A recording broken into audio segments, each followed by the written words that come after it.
आज का जो हमारा सबसे पहला टॉपिक है वो है मुक्त दोलन, यानी कि फ्री ऑसिलेशंस।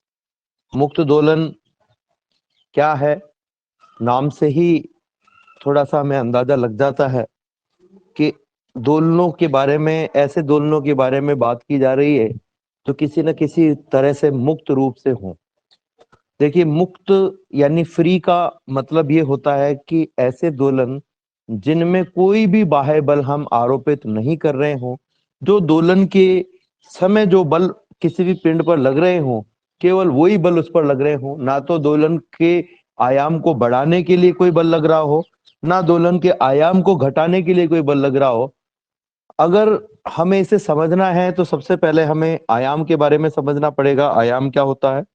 देखिए, किसी भी पिंड का जब दोलन होता है तो माध्य स्थिति से जो उसका अधिकतम विस्थापन होता है उसे हम कहते हैं उसका आयाम। जैसे एक झूले की हम बात करें तो मान लीजिए जो झूला है वो इस स्थिति में है। अगर इसे एक और ले जाकर के छोड़ा जाए, इस और ले जाकर के छोड़ा जाए, तो जब ये दोलन करना प्रारंभ करता है तब ये दोलन करते समय माध्य स्थिति से अधिकतम जितनी दूरी तक जाता है, ये जो विस्थापन है ये इसका आयाम कहलाता है।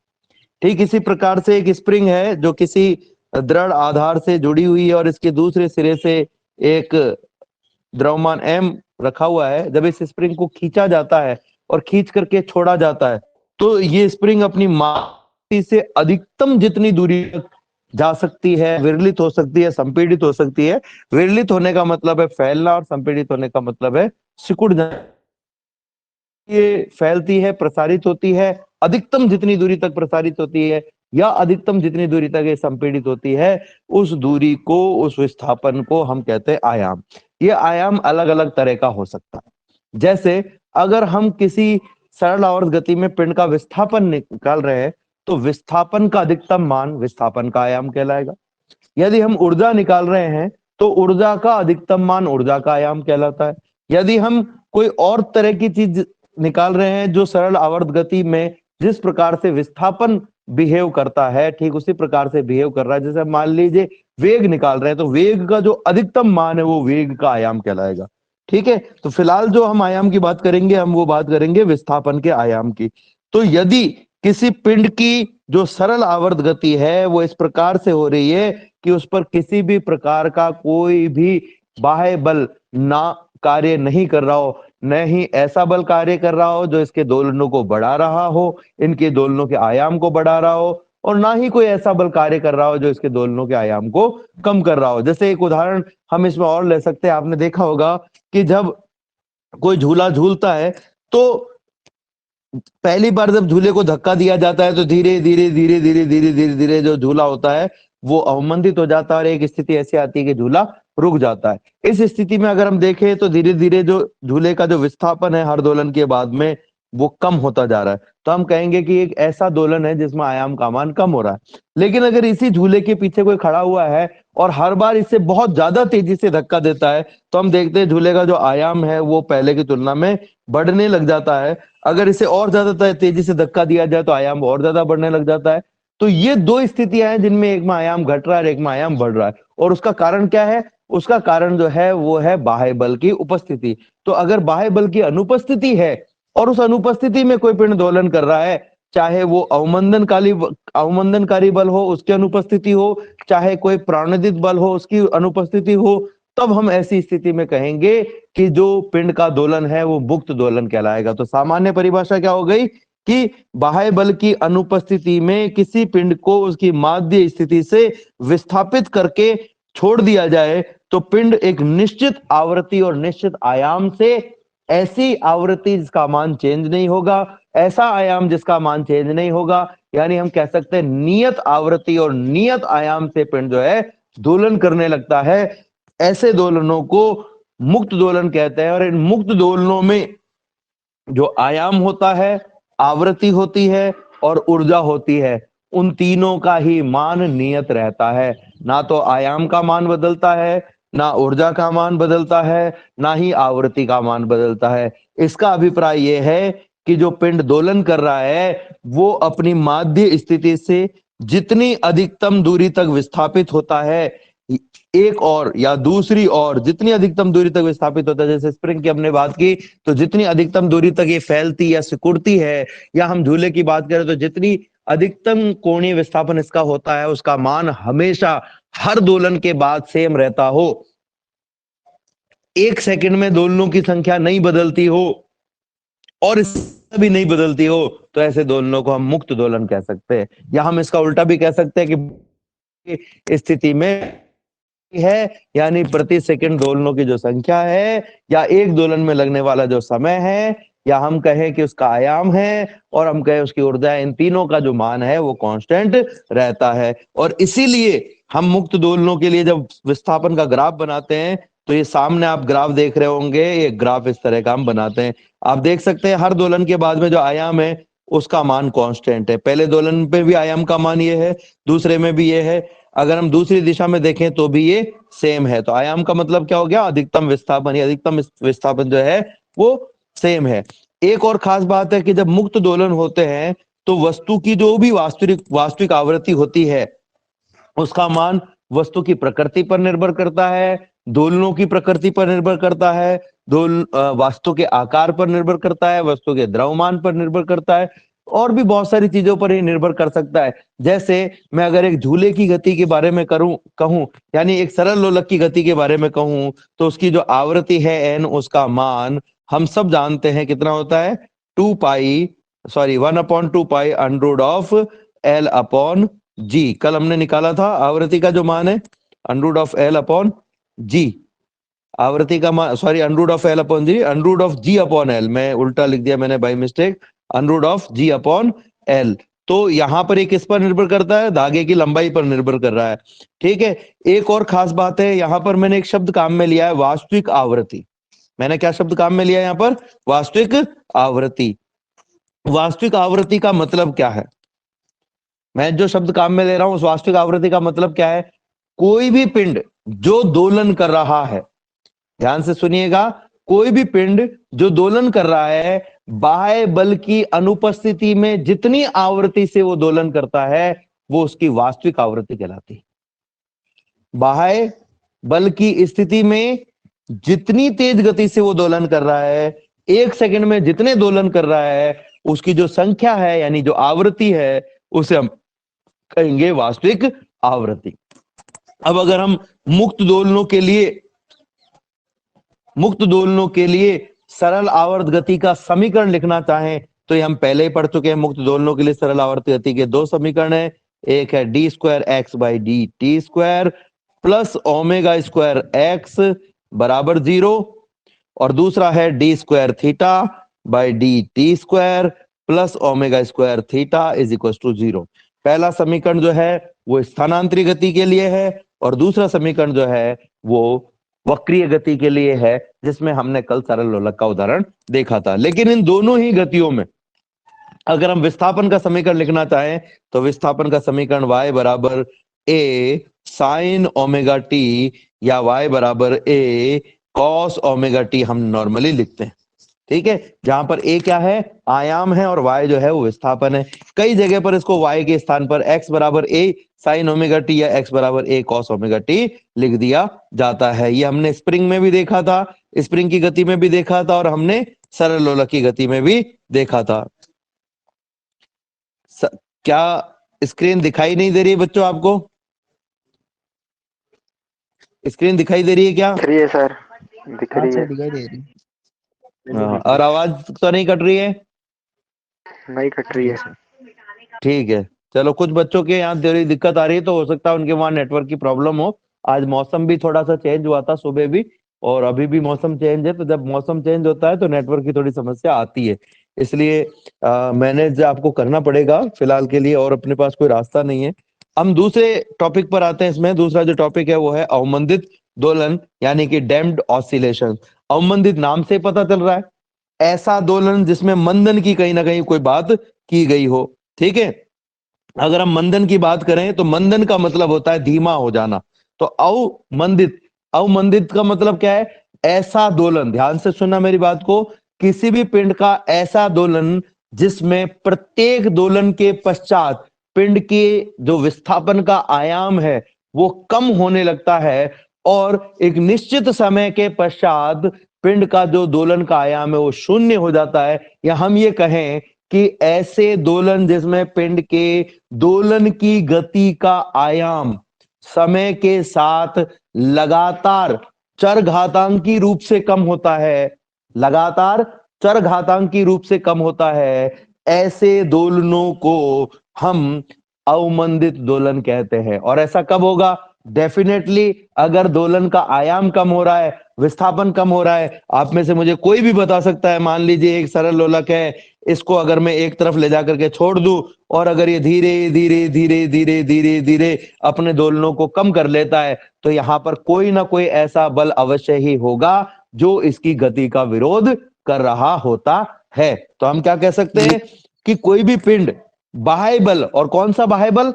ऐसा बाह्य बल जो पिंड की गति को मंदित कर देता है, जिसे हम अवरोधी बल या प्रतिरोधी बल कह सकते हैं, जिसे हम अवमंदन बल कह सकते हैं। तो हम कह सकते हैं कि यदि कोई भी पिंड अवमंदन बलों के प्रभाव में दोलन करता है, तो उसका जो आयाम है वो समय के सापेक्ष चरघातांक के रूप से लगातार कम होता रहता है। ऐसे पिंड के दोलनों को हम अवमंदित दोलन कहते हैं।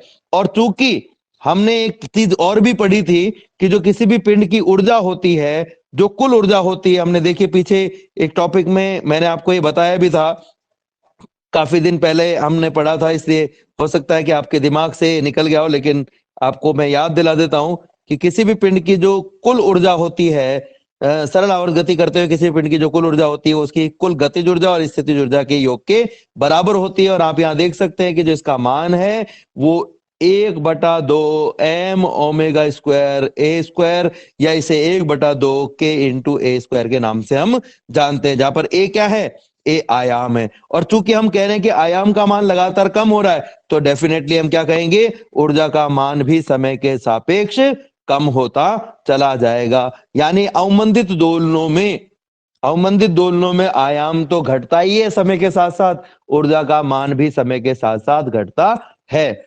ऊर्जा का मान भी समय के साथ साथ घटता है। अब इसके कारण क्या है? तो इसका सबसे पहला कारण तो जो अवमंदन बल है, उन अवमंदन बलों में घर्षण बल को माना जाता है। एक जड़त्व की वजह से भी ऐसा होता है, एक वायु के प्रतिरोध के कारण भी ऐसा होता है, शान बलों के कारण भी होता है, और भी कई प्रकार के अवमंदित बल हो सकते हैं जिनके कारण ऐसा होता है।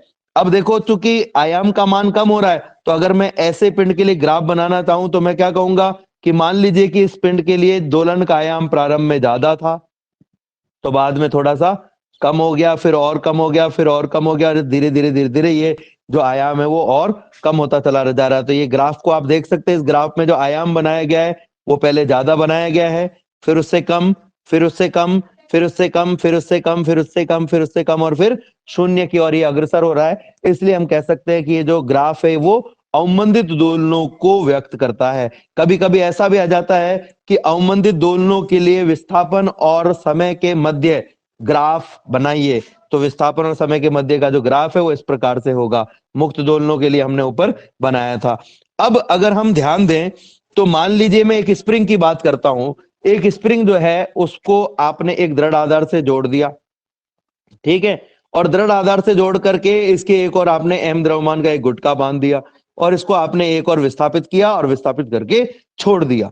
ठीक है, हम सब जानते हैं कि जब भी किसी स्प्रिंग को विस्थापित करके छोड़ा जाता है तो स्प्रिंग की जो गति होती है, उस गति में स्प्रिंग पर एक बल कार्य करता है, जो जैसे स्प्रिंग, ये जो स्प्रिंग है इसको हम खींच के छोड़ते हैं, खींचते हैं और खींच करके छोड़ते हैं, तो जिस दिशा में इसको खींचा जाता है, जैसे मान लीजिए हम इसे प्रसारित कर रहे हैं, तो ये जो स्प्रिंग है वो अपनी प्रारंभिक अवस्था में आने के लिए प्रसार के विरुद्ध, और अगर स्प्रिंग को संपीड़ित कर रहे हैं तो ये स्प्रिंग संपीड़न के विपरीत दिशा में एक बल कार्य करता है इस स्प्रिंग पर, इस स्प्रिंग द्वारा एक बल कार्य करता है इस पिंड पर, जिसे हम हुक के नियम के अनुसार प्रत्यास्थता बल कह सकते हैं। इसे अपन क्या कह सकते हैं? प्रत्यास्थता बल कह सकते हैं। और ये प्रत्यास्थता के कारण जो बल लगता है इसको हम क्या कहते हैं कि ये जो बल होता है वो पिंड के विस्थापन के समानुपाती होता है। F is proportional to y या F is proportional to x। चूंकि हम विस्थापन को y मान रहे हैं इतनी देर से, तो हम F is proportional to y लिखेंगे। इस प्रोपोर्शनलिटी को मैं हटा दूं तो हम कहेंगे ये हो जाएगा F बराबर के वाई, जहां पर माइनस का जो चिन्ह मैंने लगाया है वो ये बताता है कि प्रत्यानयन बल का जो मान है, ये जो प्रत्यास्थता के कारण जो बल कार्य कर रहा है, इस बल का जो मान है वो विस्थापन के विपरीत दिशा में होता है। ये बल कहां होता है बच्चों? विस्थापन के विपरीत दिशा में होता है। ये हम पहले बहुत बार पढ़ चुके हैं।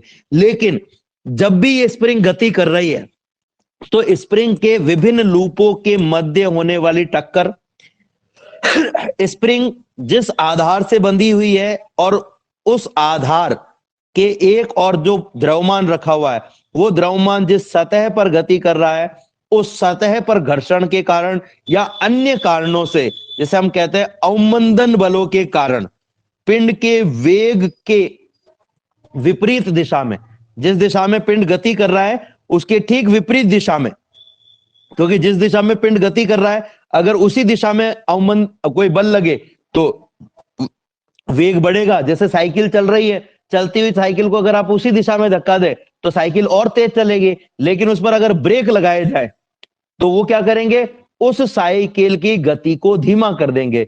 तो ये जो अवमंदनकारी बल होते हैं ये सदैव वेग के विपरीत दिशा में होते हैं, और जितना ज्यादा वेग इनका होगा पिंडों का, ये अवमंदनकारी बल उतने ही अधिक होते हैं। तो हम क्या कह सकते हैं कि अवमंदनकारी बल को हम कह सकते हैं F D is proportional to V. D का मतलब क्या है? डैम्ड फोर्स, अवमंदन बल। ठीक है, इस प्रोपोर्शनलिटी को हटाने के लिए एक स्थिरांक काम में लेते हैं जिसे हम कहेंगे बी वी, और यहां पर जो माइनस चिन्ह मैं लगा रहा हूं ये माइनस बताता है कि ये बल वेग के ठीक विपरीत दिशा में कार्य करते हैं।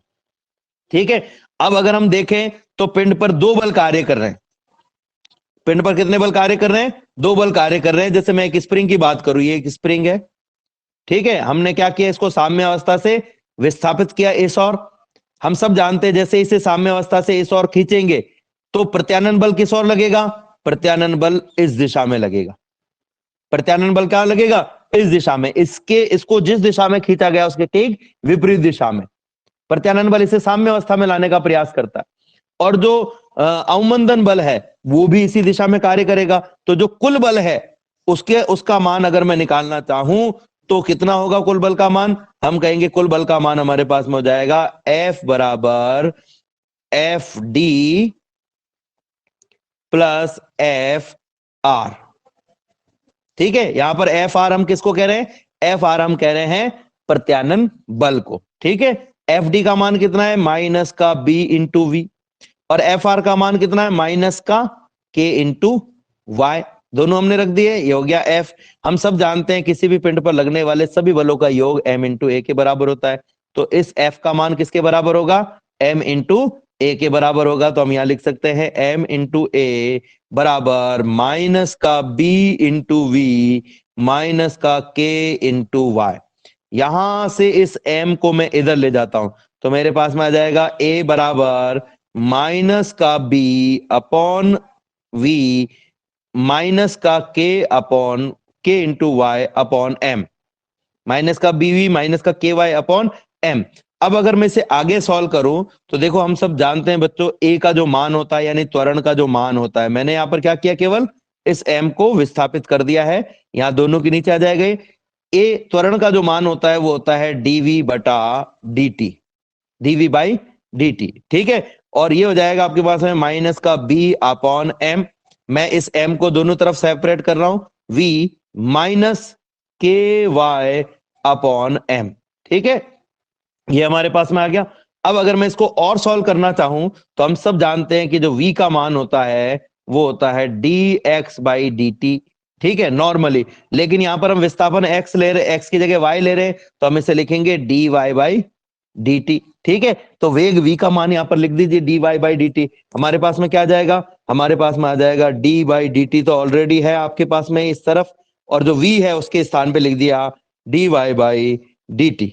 और जो राइट साइड है उसमें आपके पास में है माइनस का b upon m into v, और v की जगह हम क्या लिख सकते हैं? D Y by D t. ठीक है, और एक पद हमारे पास में और है माइनस का k upon m into Y. अब अगर मैं समीकरण को और आगे सॉल्व करूं तो देखो बच्चों हमारे पास में क्या आ जाएगा? यहां पर हमारे पास में लेफ्ट साइड में है d by D t of d Y by D t, जो कि आगे जाकर क्या हो जाएगा, D square Y by D T square. क्यों? क्योंकि यहां पर y का एक बार और फिर एक बार और, यानी दो बार अवकलन हो रहा है, इसलिए d square Y by D T square, क्योंकि दोनों बार t के सापेक्ष हो रहा है। और जो लेफ्ट साइड है, राइट साइड है, उसमें हो जाएगा हमारे पास माइनस का b upon m d Y by D t minus k बटा एम इंटू वाई। अगर मैं पक्षांतरण करना चाहूं तो मेरे पास में जो मान आएगा वो कुछ इस प्रकार से आएगा। इन सबको दूसरी तरफ लेके चले जाओ, पक्षांतरण करने पर आपके पास में मान आ जाएगा D square Y by D T square plus b बटा m into d Y by D T plus के बटा एम इंटू वाई बराबर 0। अब देखिए बच्चों, जो सामान्य सरल आवर्त गति होती है उसका समीकरण होता है D square Y by D T square plus omega square x बराबर 0। सॉरी, ओमेगा स्क्वायर वाई बराबर 0, मैंने एक्स लिख दिया by mistake. Omega square y बराबर 0, ये सामान्य सरल आवर्त गति का समीकरण है। ध्यान से समझना मेरी बात को, है ना। और हमने जो स्प्रिंग की गति देखी थी उसमें हमने ये भी देखा था कि जो ओमेगा स्क्वायर है उसका जो मान होता है वो के बटा एम के बराबर होता है। स्प्रिंग की गति में के बटा एम के बराबर होता है। ठीक है, तो ये जो सामान्य सरल आवर्त गति है, इस सामान्य सरल आवर्त गति का जो समीकरण होता है, विस्थापन का समीकरण, वो होता है y बराबर a sine omega T plus phi या only a sine omega T. Plus five भी हो सकता है और प्लस फाइव नहीं भी हो सकता है। ये प्लस फाइव माइनस फाइव तो ये प्रारंभिक स्थिति पर निर्भर करेगा, तो ये तो इतना इंपॉर्टेंट नहीं है। लेकिन इसमें एक खास बात आप देखेंगे कि जब ये जो लास्ट वाली समीकरण मैंने निकाली है, ये समीकरण हमारे पास में होती है, तो इस समीकरण का हल हमारे पास में आता है y बराबर a sine omega T plus five. ये लास्ट वाली समीकरण यानी सरल आवर्त गति का विस्थापन समीकरण है। अगर हम इससे पिछले वाली समीकरण पे चलें, ये अवमंदन दोलन वाली समीकरण पर, तो इसमें आप देखोगे कि पहला पद तो सेम है और लास्ट वाला पद भी सेम है, केवल एक पद बीच में बढ़ गया है। और ये पद जो बढ़ गया है, इस पद के बढ़ने से इस समीकरण का जो सॉल्यूशन हमारे पास में आया है, यानी कि ये जो समीकरण हमारे पास में आई है, इस समीकरण में दो चीजें चेंज होंगी, एक तो ए चेंज होगा और एक ओमेगा चेंज होगा। एक तो ए चेंज होगा और एक कौन चेंज हो जाएगा, ओमेगा चेंज हो जाएगा। तो जो अवमंदनकारी बल है उसकी वजह से क्या होता है बच्चों, उसकी वजह से जो पिंड है उसका आयाम चेंज हो रहा है, और आयाम भी कैसे चेंज हो रहा है, समय के सापेक्ष बदल रहा है। यानी कि इस आयाम ए का मान कोई ऐसा आयाम हो जाएगा जो समय के सापेक्ष कम हो रहा हो या समय के सापेक्ष बढ़ रहा हो। जैसे इसका मान हो जाएगा, मान लीजिए ए की जगह ए डैश, और ए डैश का मान होगा ए इंटू ई की पावर माइनस का b t by 2m, minus का बी टी बाई 2m। अब ये जो समीकरण है ये कहां से आया है, ये आपको हल करने की फिलहाल आवश्यकता नहीं है, क्योंकि वास्तविक रूप से ये जो समीकरण है वो हमने जो अभी समीकरण प्राप्त की थी, d square Y by D T square plus b बटा m into d Y by D T plus के बटा एम इंटू वाई बराबर 0। इस समीकरण के हल, इस समीकरण को जब हम सॉल्व करते हैं आगे, इस समीकरण का जब हम समाकलन करते हैं और उससे जब y का मान निकालते हैं, तब हमारे पास में ये आता है। ठीक है, लेकिन ये आपके सिलेबस में नहीं है इसको हल करना, इसलिए आप डायरेक्ट याद कर सकते हो। पर हम एक चीज जरूर देख सकते हैं कि पहले हमारे पास में जो आयाम a का मान था वो ओनली a था, लेकिन अब जो आयाम का मान है a डैश, वो एक पद उसमें और है, वो है e माइनस की e की पावर माइनस का बी टी अपॉन 2m। यहां पर आप देख सकते हो ये जो एक्सपोनेंशियल है वो बी टी बाई 2m में टी पर निर्भर कर रहा है और माइनस का पद है। माइनस का पद होने का मतलब क्या होता है, जैसे जैसे टी का मान बढ़ेगा वैसे वैसे इस एक्सपोनेंशियल वाली राशि का मान घटेगा, और इस राशि का मान घटेगा तो आयाम ए डैश का मान भी घटेगा।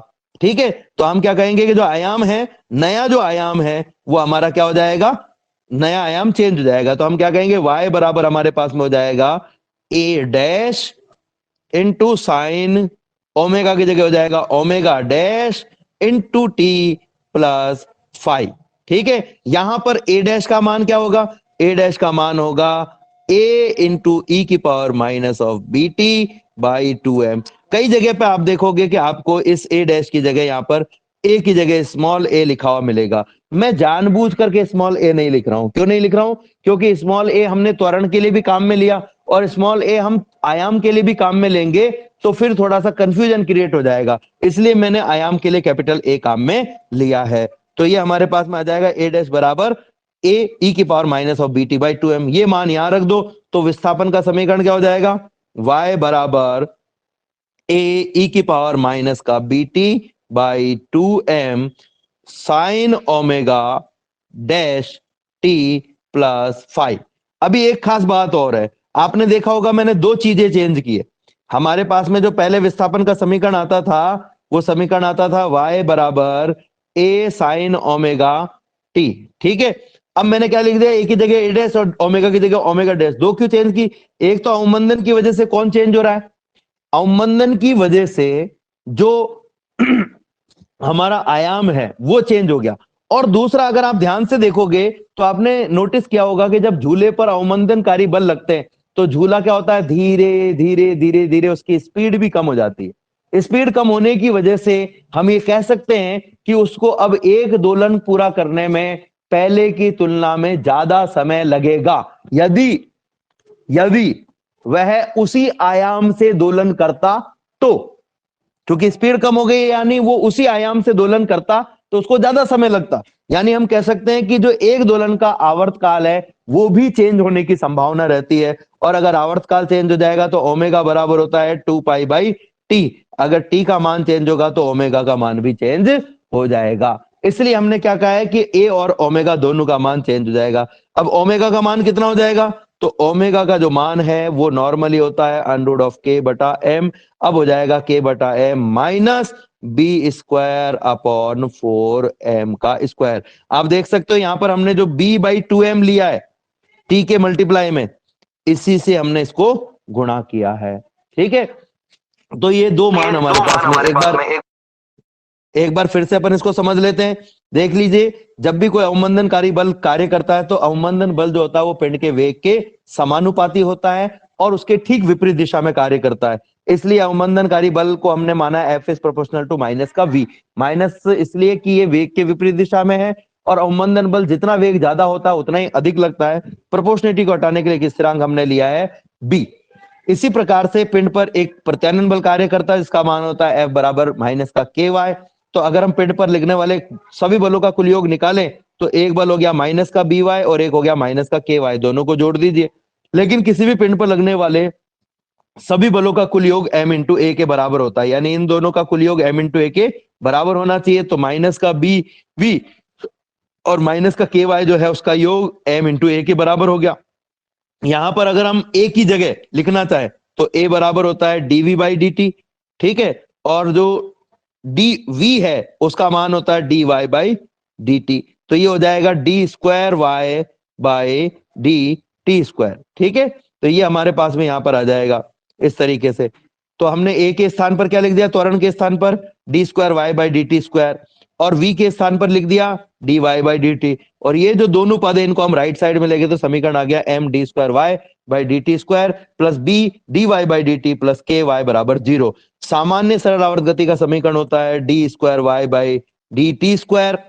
अगर m को हम यहां रखें तो m D square Y by D T square plus K into Y बराबर 0। और अगर m को इधर ले जाओ तो आपके पास में समीकरण आ जाता है इस तरीके से। तो जो सामान्य सरल आवर्त गति का समीकरण होता है उसमें एक तो y का डबल अवकलन वाला पद होता है और एक बिना अवकलन वाला पद होता है। इसमें भी एक डबल अवकलन वाला पद है, एक बिना अवकलन वाला पद है, लेकिन एक पद इसमें एक्स्ट्रा है। ये जो एक्स्ट्रा पद है वो इस समीकरण के हल को चेंज कर देगा। ये जो समीकरण अभी आपको पेन से लिखी हुई दिखाई दे रही है, ये समीकरण, इस समीकरण को अगर सॉल्व किया जाए, जो कि हमारे सिलेबस में नहीं है, हमें केवल इसका जो हल है वो सीधे याद करना है। तो इसका जो हल है, सॉरी व्हाइट बोर्ड चला गया, मैं वापस से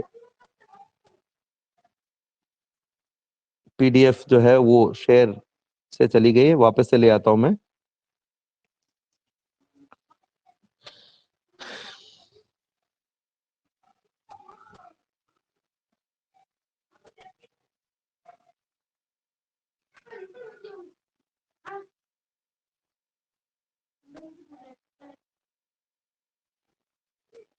तो जो मैं बात कर रहा था उसी पर आता हूं।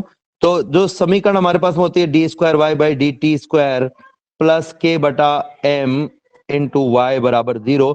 अगर इसका हल, इस समीकरण को अवकलन करके या सॉरी समाकलन करके समीकरण का हल निकाला जाए और इस समीकरण से y का मान निकाला जाए, तो y का मान a साइन ओमेगा टी या y बराबर a sine omega T plus phi आता है।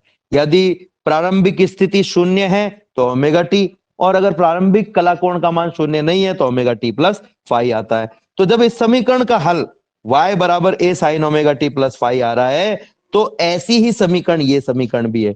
बस इसमें चेंज क्या है, तो हम देखेंगे कि यहां पर जो चेंज है, इस समीकरण को भी अगर मैं दोबारा लिखना चाहूं तो ऐसे लिख सकते हो आप, m को अगर आप यहां लगाएंगे तो ये हो जाएगा k इंटू वाई। अगर आप इसकी तुलना करोगे तो देखो पहला पद एज इट इज है, लास्ट वाला पद भी एज इट इज है, एक पद बीच में बढ़ गया है।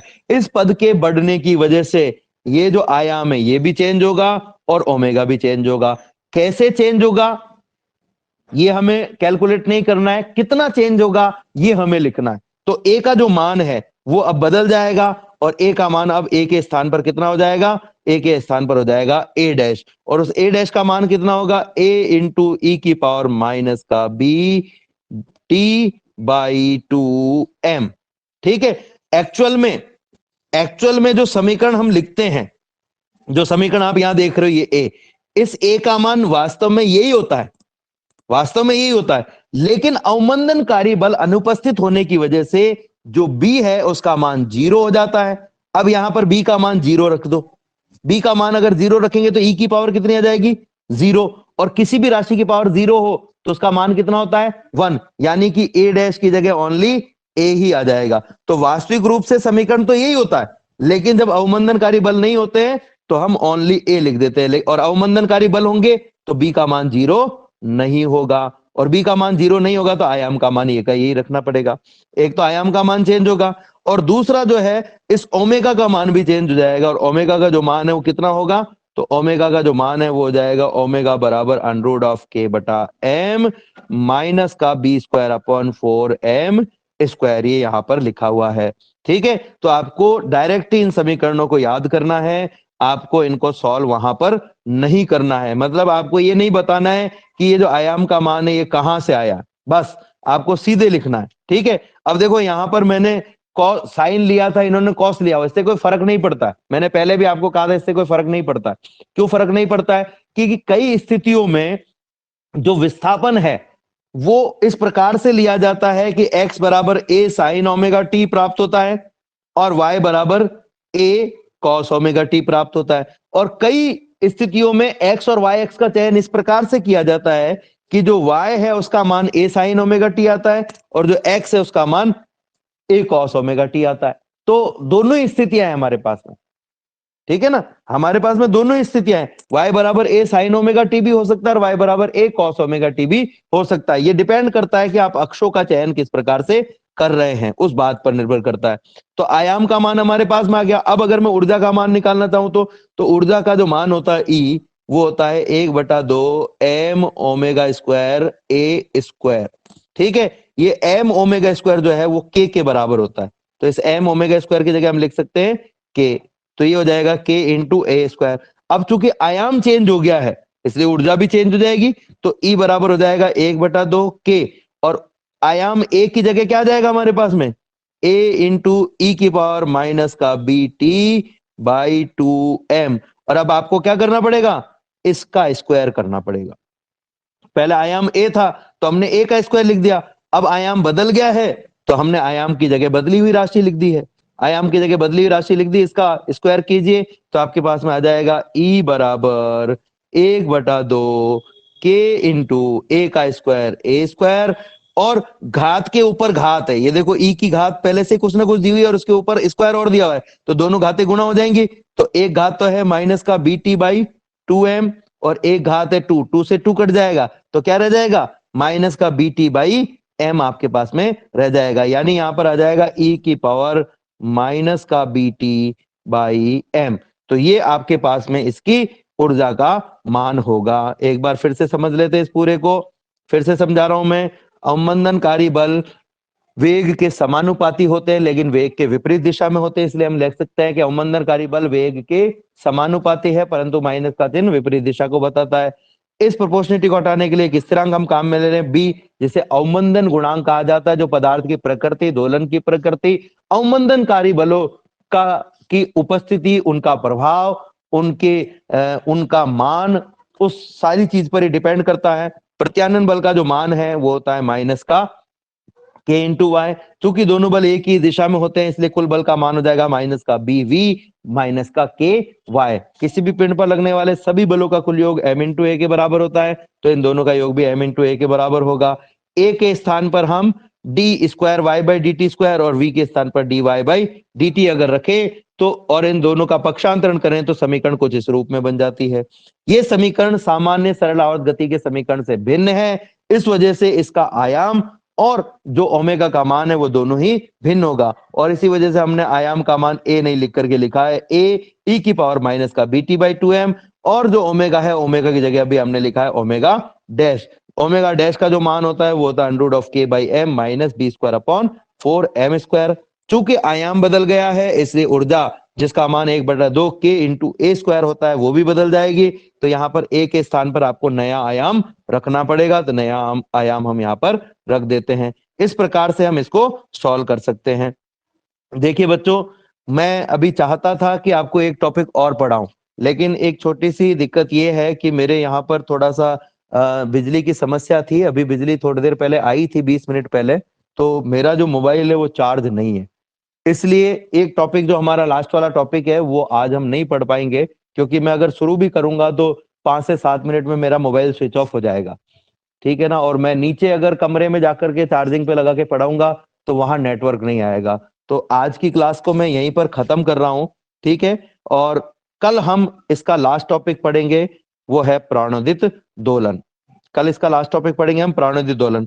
एक और खास बात है बच्चों, मैंने कल एक टॉपिक आपको पढ़ाया था और मैंने आपको कहा था कि मोस्ट इंपॉर्टेंट टॉपिक है, परीक्षा में आने के चांसेस रहते हैं, उसका वीडियो भी आपको डाला गया, लेकिन आप में से बहुत सारे बच्चों ने उससे दोहरान नहीं किया। मैं आपको फिर से कह रहा हूं, बार बार कह रहा हूं बच्चों, आपको